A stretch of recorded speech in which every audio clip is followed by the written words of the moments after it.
Assalamualaikum warahmatullahi wabarakatuh. Selamat siang, salam sejahtera bagi kita semua. Pada hari ini kita akan lanjut kuliah kita, yakni kuliah ke-7.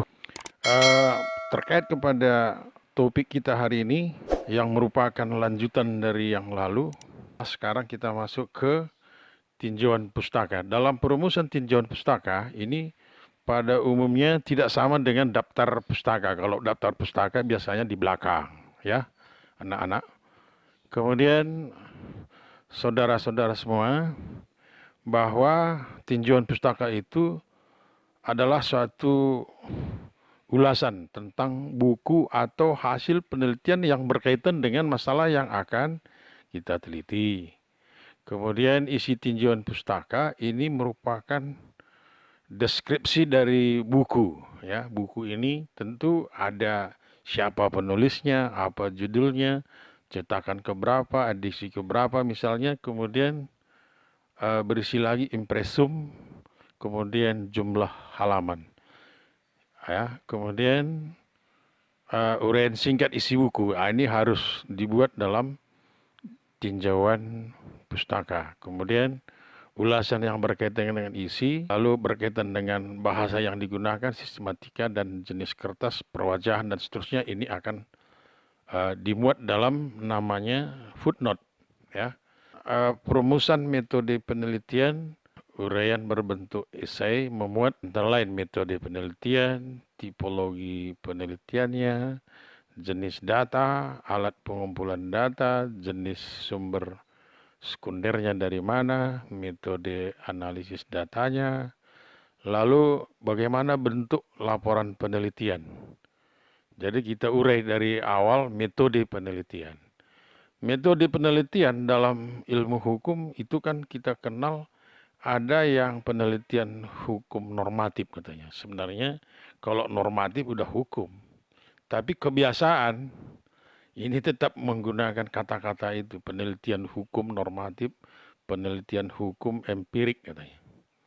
Tetapi tergantung pada apa substansi yang diteliti. Ini kan tentu tidak terlepas dari kuliah kita kemarin, mulai dari judulnya apa, permasalahannya apa, maka kita masuk ke metode penelitian yang akan dibuat. Demikian juga tipologi penelitian ini. Tipologi penelitian itu terdiri dari pertama bagaimana bentuk atau coraknya, lalu termasuk ke jenis manakah dia. Termasuk jenis manakah dia, maka nanti ini tentu harus didukung oleh data. Maka langkah berikutnya adalah jenis data. Jenis data dibagi dua, data primer dan data sekunder. Data primer ini tentu harus dilihat berdasarkan pada bagaimana fakta di lapangan.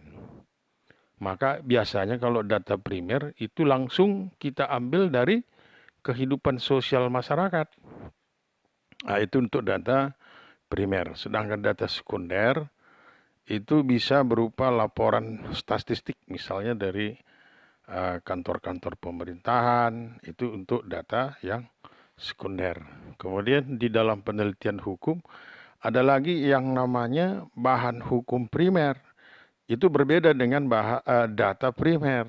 Kalau bahan hukum primer itu uh, kita ingat kembali ke hierarki peraturan perundang-undangan, yakni Undang-Undang Nomor 12 ya tahun 2011. Nanti lihat di sana mulai dari Undang-Undang 45, TAP MPR, Undang-Undang, PP, sampai dia ke terakhir nanti Perda. Perda dibagi lagi dua, Perda provinsi, kabupaten, kota. Nah, inilah jenis bahan hukum primer. Sedangkan bahan hukum sekunder ini terkait kepada bagaimana interpretasi orang, itu sudah terkait kepada data atau bahan hukum primer, itu termasuk ke bahan hukum sekunder.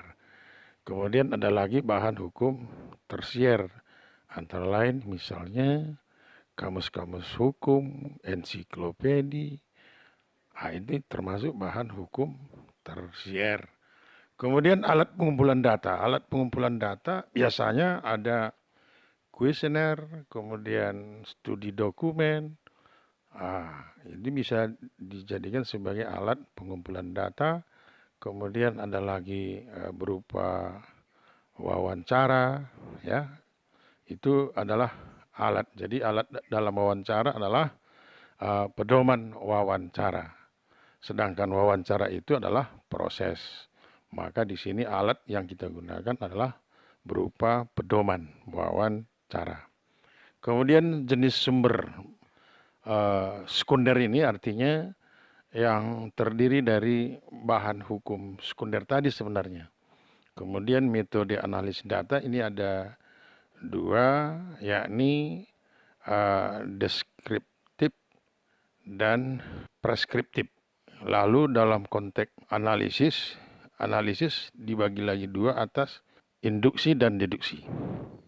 Kemudian bentuk laporan penelitian itu tergantung pada penelitian apa yang kita buat. Tetapi di dalam kesemuanya itu hal yang tak bisa kita pungkiri adalah perumusan biaya penelitian. Termasuk dalam konteks ini honorarium. Ini biasanya penelitian yang berbasis pada ada tidaknya sponsor yang mendanai kita untuk sebuah penelitian. Maka di sini antara lain ada penggandaan bahan, kemudian bahan-bahan habis pakai, transportasi, konsumsi, seminar, dan pajak.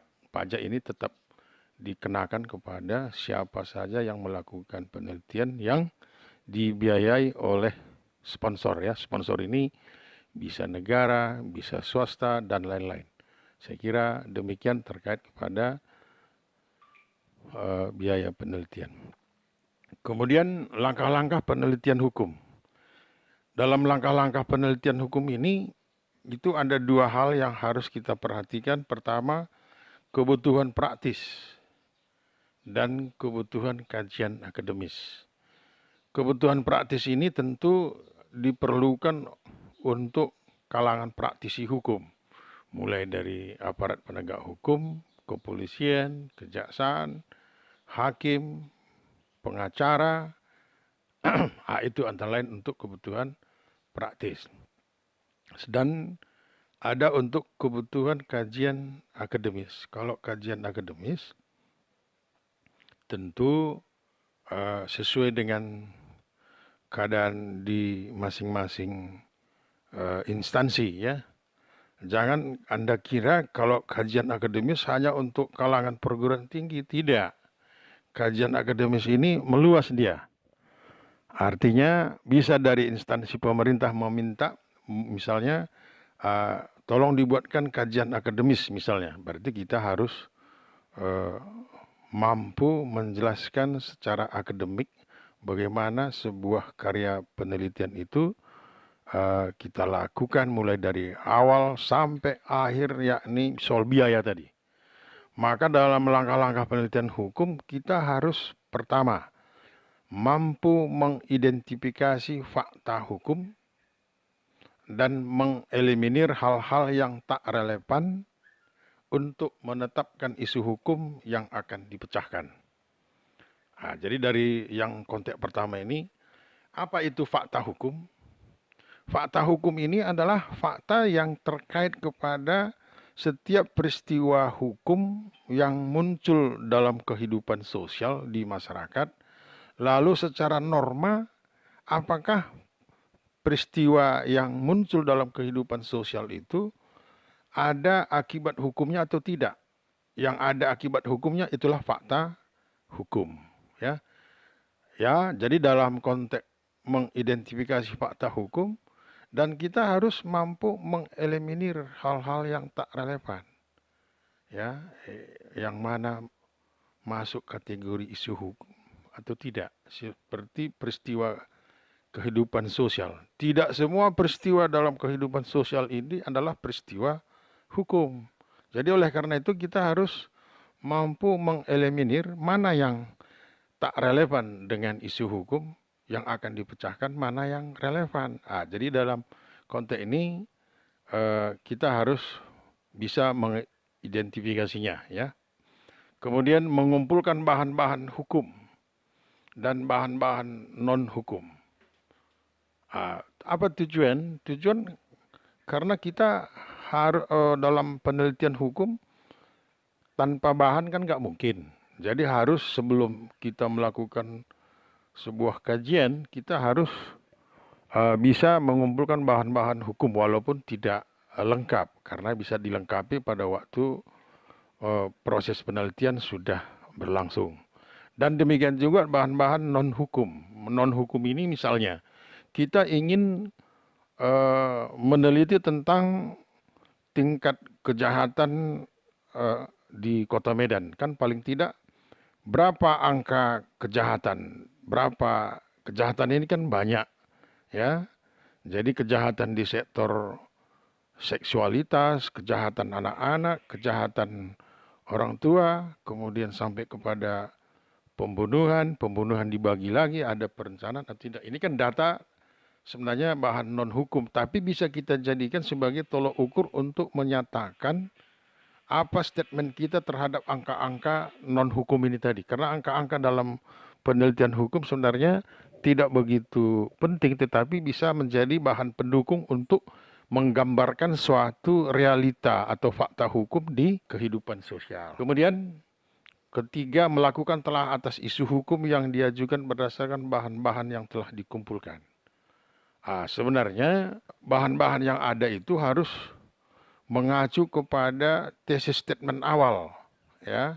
Apa tesis statement kita ketika kita ingin meneliti sebuah peristiwa hukum yang ada di dalam kehidupan sosial. Ini harus ada tesis statement kita. Kemudian dari hal yang telah digambar ini, kita harus mampu menarik semacam kesimpulan dalam bentuk argumentasi yang menjawab isu hukum.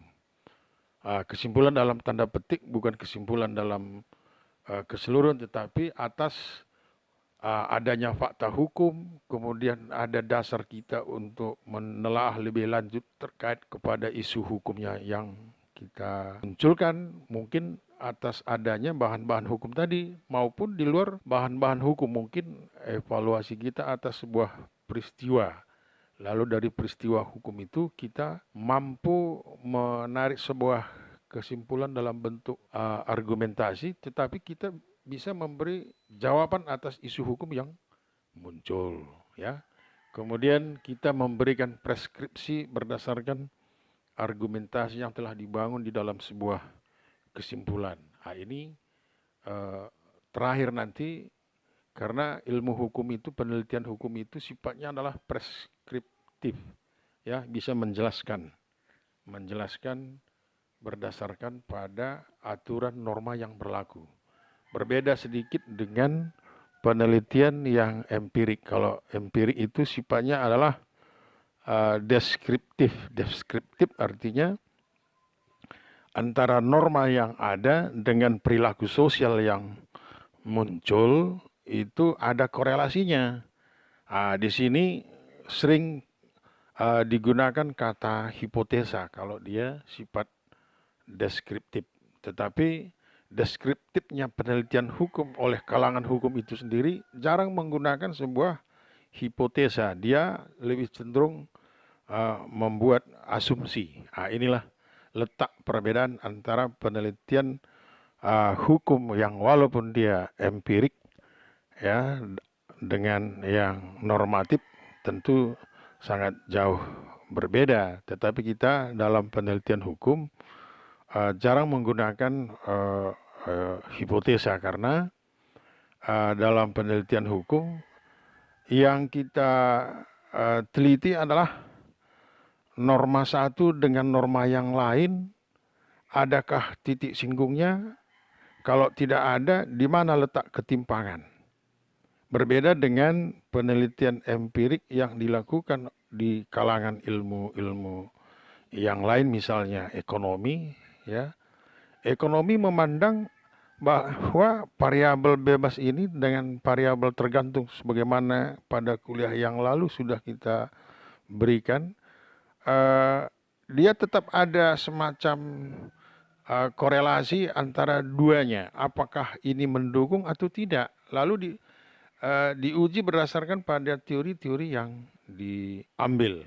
Lalu dalam konteks penelitian hukum, kita tidak sampai kepada hasil yang menyatakan antara variabel bebas dan variabel tergantung itu tidak murni dibuktikan berdasarkan pada angka-angka. Karena angka-angka dalam penelitian hukum hanya membantu menjelaskan dalam konteks normatif, artinya apakah norma hukum yang berlaku atau yang telah dipositifkan ini bisa diterima atau ditolak oleh masyarakat. Lalu benarkah norma ini memberi semacam tujuan hukum berupa kepastian hukum pada kehidupan sosial?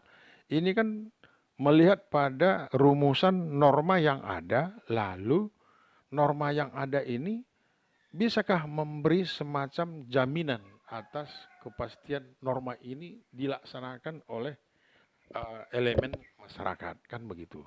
Nah, ini yang harus kita bedakan antara preskripsi dengan deskriptif. Jadi preskripsi berdasarkan gambaran pada norma yang ada, relevan tidaknya dengan kehidupan sosial pada masyarakat. Sedangkan deskriptif kita mampu menjelaskan lebih jauh lagi antara variabel satu dengan variabel yang lain dalam konteks hubungan korelasi menuju pada yang namanya kebenaran. Karena setiap ilmu itu, ilmu pengetahuan itu, ketika kalangan ilmunya menelaah sebuah problem dalam kehidupan masyarakat, maka semua menuju pada kebenaran. Jadi kebenaran dalam konteks ini ya banyak ya, maka kita harus lihat kita ilmu hukum tidak bisa lepas dari sana, yakni kebenaran berdasarkan pada norma-norma hukum yang berlaku. Ini makna preskripsi dalam konteks penelitian hukum. Kemudian karakter atau sifat ilmu hukum. Ya, sifat ilmu hukum itu pertama yang harus kita lihat adalah langkah-langkah apakah yang harus ditempuh sesuai dengan karakter ilmu hukum sebagai suatu ilmu yang bersifat preskriptif ya, yakni ilmu hukum yang mempelajari tujuan hukum, tadi sudah saya singgung, nilai-nilai keadilan. Nilai-nilai keadilan ini juga merupakan tujuan hukum, tetapi dia harus mengkristal dalam kehidupan sosial masyarakat. Itulah makna nilai-nilai keadilan yang tentu berakar pada kehidupan sosial masyarakat. Kemudian validitas aturan hukum. Validitas terkait kepada valid tidaknya norma itu dibuat oleh pembuatnya dan apakah keputusan itu merupakan jelmaan dari masyarakat banyak. Itulah validitas aturan hukum. Kemudian konsep-konsep hukum dan norma-norma hukum. Itulah makna bersifat preskriptif. Kemudian ada lagi ilmu hukum bersifat terapan. Maksudnya di sini ilmu hukum menetapkan standar prosedur, kemudian ketentuan-ketentuan, rambu-rambu dalam melaksanakan aturan hukum. Ini maknanya bersifat terapan. Pada umumnya sekarang ini kita masuk ke ranah terapan. Jadi kalau ranah terapan, ilmu kita sebenarnya setara dengan ilmu-ilmu eksak lainnya seperti dunia teknik, dunia pertanian, dunia kedokteran medis. Ya, tetapi karena terapan pun tidak bisa kita lepaskan dari yang sifatnya preskriptif tadi, yakni mengacu kepada konsep-konsep hukum, norma-norma hukum yang tumbuh dan berkembang di masyarakat sehingga menuju dalam konteks tujuan hukum itu bisa bernas bagi kehidupan sosial. Ini makna di sini atau sifat atau karakteristik sifat ilmu hukum. Kemudian kita lihat di sini ada identifikasi fakta hukum. Tentu kita harus lihat mana yang tidak relevan dengan isu hukum tentu kita harus bisa mengeliminir. Tadi di awal telah dijelaskan penelitian hukum ini ada dua ya kan. Penelitian hukum untuk kepentingan praktek hukum tentu menghasilkan argumentasi hukum dalam bentuk misalnya legal memorandum. Ini digunakan untuk sesama ahli hukum. Ya. Kemudian bisa juga dalam bentuk legal opinion. Nah, inilah untuk penelitian hukum untuk praktek hukum. Ya, jadi ada legal memorandum, ada legal opinion untuk kepentingan klien. Jadi kita sering ya diminta oleh pengacara ataupun penegak hukum lainnya, kepolisian, kejaksaan untuk membuat sebuah LO. Kenapa ini penting? Karena ini untuk kepentingan mereka untuk menjelaskan duduk masalah berdasarkan hukum. Maka kita di sana mampu memberi argumentasi hukum dalam bentuk mulai dari eksepsi, pledoi, replik bagi jaksa, kemudian kesimpulan bagi penggugat tergugat maupun berupa putusan hakim pada akhirnya. Nah, inilah penelitian hukum untuk praktek hukum. Jadi jangan saudara anggap seorang pengacara, jaksa, polisi dalam membuat laporan-laporan hukumnya tidak menggunakan penelitian hukum. Itu semua adalah hasil penelitian hukum. Kemudian posisi peneliti dalam melakukan penelitian untuk tujuan praktek hukum ini pada umumnya tidak netral. Penelitian untuk praktek hukum dilakukan oleh ahli hukum. Misalnya lawyer, notaris, polisi, jaksa, dan hakim. Berbeda halnya dengan untuk tujuan akademis. Peneliti berada pada posisi yang netral. Kenapa nggak netral? Karena di mana penegak hukum pada prinsipnya mengacu kepada tujuan yang dicapai, yakni misalnya polisi, jaksa, dia adalah umumnya ketertiban yang dituju, ya, tidak melihat pada yang lain. Kalau kita dari akademisi ini lebih netral, mengapa? Karena dia tidak hanya melihat pada ketertiban masyarakat yang akan dicapai dengan penegakan hukum yang dibuat, tetapi harus mencerminkan tujuan hukum itu antara lain misalnya ada kemanfaatan bagi orang lain, tidak hanya kepada tujuan hukum, kepastian hukum tercapai selesai, tidak. Tetapi harus dia mencerminkan pada nilai-nilai keadilan. Kemudian apa manfaat, apa faedah bagi masyarakat yang lain. Maka kita biasanya dari kalangan akademisi itu lebih kepada posisi yang bersifat netral. Kemudian untuk dapat mengidentifikasi mana fakta hukum, mana yang tidak relevan, lalu kita mampu menetapkan isu hukum untuk menuju pada langkah berikutnya, yakni bagi si peneliti adalah satu keharusan dapat kita memisahkan dirinya dari kepentingan-kepentingan yang terlibat dalam kegiatan penelitian itu, yakni sikap bebas atau disinterested, ya.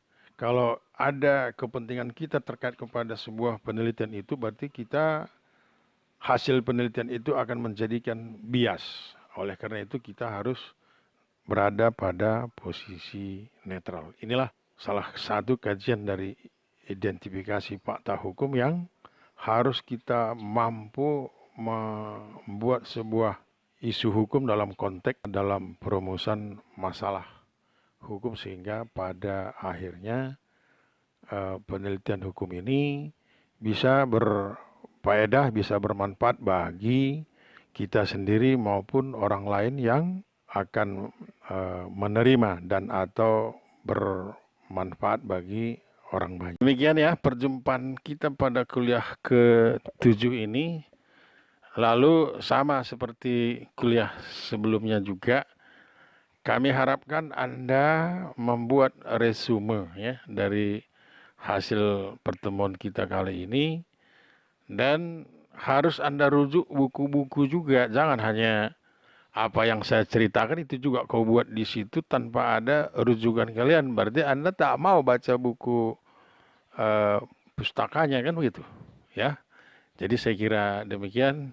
Untuk selanjutnya nanti bisa kita adakan kembali tanya jawab melalui daring juga lah, dan atau kita tunggu mungkin metode yang lain dan pada akhirnya bisa menunjukkan suatu eh, hasil yang maksimal tentunya. Itu yang kita harapkan. Oke, selamat berjumpa kembali pada pertemuan berikutnya. Billahi taufiq wal hidayah. Assalamualaikum warahmatullahi wabarakatuh.